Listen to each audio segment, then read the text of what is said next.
South আফ্রিকাকে ইতিহাস তৈরি করতে আর মাত্র 69 রান লাগবে এবং 69 রানটা যদি তারা করে নেয় তাহলে প্রথমবার ওয়ার্ল্ড টেস্ট চ্যাম্পিয়নশিপ ফাইনাল জিতে নেবে সাউথ আফ্রিকা অস্ট্রেলিয়াকে হারিয়ে। তৃতীয় দিনের খেলা শেষে সাউথ আফ্রিকা অনেকটা এগিয়ে গেছে এবং অস্ট্রেলিয়া অনেক পিছিয়ে পড়ে গেছে এই টেস্ট ম্যাচটাতে।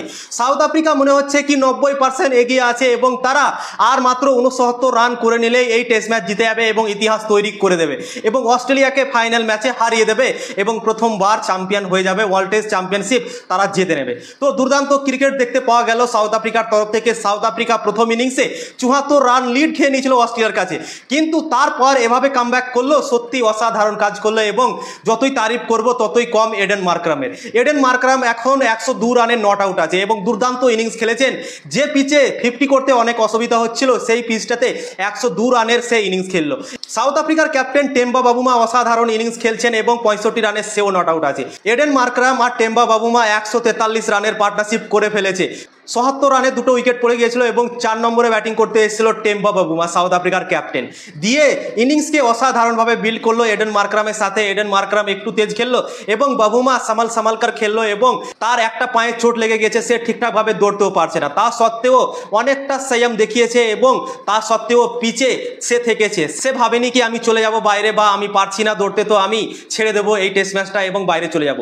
টেম্বা বাবুমা জানে কি এটাই ফাইনাল ম্যাচ এবং এই ফাইনাল ম্যাচটা যদি আমি ছেড়ে চলে যাই তাহলে কিন্তু আমি কখনোই নিজেকে মাফ করতে পারবো না। তো তাই জন্যই টেম্বা বাবুমা চোট থাকা সত্ত্বেও খেলে গেল এবং দুর্দান্ত পার্টনারশিপ করলো এডেন মার্করামের সাথে। 143 রানের পার্টনারশিপ করলো এরা দুজন এবং মাত্র 232টা বল খেলেছে এবং 143 রানের পার্টনারশিপ করেছে এবং এই পার্টনারশিপটাই সাউথ আফ্রিকাকে পুরো ম্যাচে নিয়ে চলে এসছে ফিরিয়ে। কেননা সাউথ আফ্রিকা প্রথম ইনিংসে 138 রানে অল আউট হয়ে গেছিল এবং 74 রান পিছে হয়ে গেছিল। অস্ট্রেলিয়া 74 রান এগিয়ে গেছিল প্রথম ইনিংসে। তারপর এইভাবে দ্বিতীয় ইনিংসে ব্যাটিং করা এবং অসাধারণ কামব্যাক করা, সত্যি জবাব নেই সাউথ আফ্রিকার।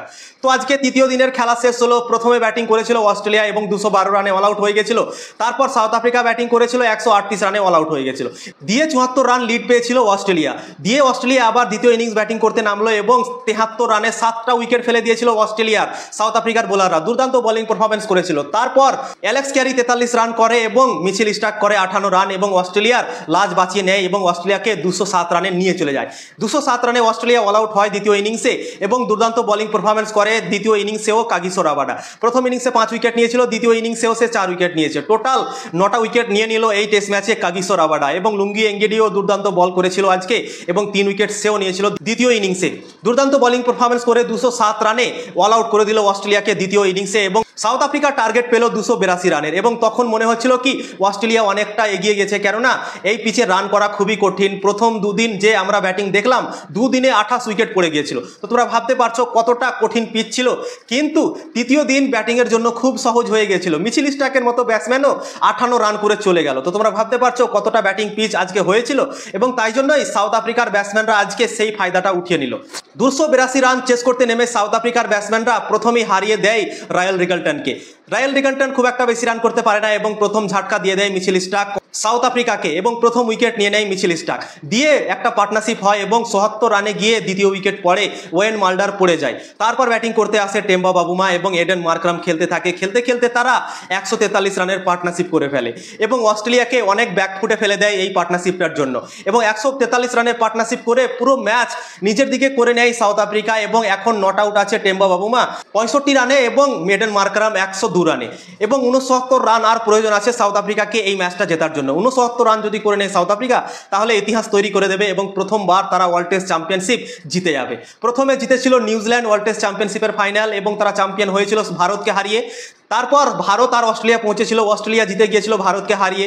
এবার অস্ট্রেলিয়া সাউথ আফ্রিকার মধ্যে খেলা হচ্ছে এবং মনে হচ্ছে কি সাউথ আফ্রিকা জিতে যাবে, অস্ট্রেলিয়াকে হারিয়ে দেবে সাউথ আফ্রিকা এবং চ্যাম্পিয়ন হয়ে যাবে প্রথমবার। তো 3টে সিজনে 3টে নতুন ফাইনালিস্ট পেয়ে যাব আমরা যদি সাউথ আফ্রিকা জিতে যায় তাহলে। তো দুর্দান্ত খেললো সাউথ আফ্রিকা আজকে এবং পুরো দিন আজকে ডমিনেট করেছে। প্রথম সেশনটাতে অবশ্যই ডমিনেট করেছিল, মিচেল স্টার্ক ভালো খেলেছিল, কিন্তু লাস্ট দুটো সেশন দুর্দান্ত খেলেছে সাউথ আফ্রিকা আজকে এবং ডমিনেট করেছে। অস্ট্রেলিয়াকে এই ম্যাচে আসতে দেয়নি এবং খুব সহজেই এই রানটাকে চেস করছে সাউথ আফ্রিকা। মাত্র 2টো উইকেট হারিয়েছে, এখনো 8 উইকেট তাদের হাতে বেঁচে আছে এবং 69 রান প্রয়োজন আছে। সাউথ আফ্রিকার যেটি ব্যাটসম্যান বেঁচে আছে, কিছু কিছু রান যদি করে নেয় সবাই মিলে, তাও তারা জিতে যাবে। তো এখান থেকে সাউথ আফ্রিকা, আমার মনে হয় হারাটা খুবই কঠিন কাজ। কিন্তু সাউথ আফ্রিকাকে ভরসা করা যাবে না, সাউথ আফ্রিকার যে কোনো মুহূর্তে ক্ল্যাপস হতে পারে। সাউথ আফ্রিকা দলকে একটা চোকার বলা হয়। চোকার মানে বুঝতে পারছো, লাস্ট মুহূর্তে গিয়ে তাদের হাত পাও খুলতে লাগে। 2024 সালে টি-20 বিশ্বকাপে ভারতের আগার দিকে 30 বলে 30 রান তারা করতে পারেনি। তো তাই জন্যই যতক্ষণ না সাউথ আফ্রিকা জিতে যাবে, চ্যাম্পিয়ন হয়ে যাবে, ততক্ষণ না বলা যাবে না কি সাউথ আফ্রিকা চ্যাম্পিয়ন হয়ে গেছে। তো 69 রান এখনো দূরে আছে। সাউথ আফ্রিকা যদি সেই 69 রানটা করে নেয় তাহলে ইতিহাস তৈরি করবে এবং অস্ট্রেলিয়াকে হারিয়ে তারা চ্যাম্পিয়ন হয়ে যাবে।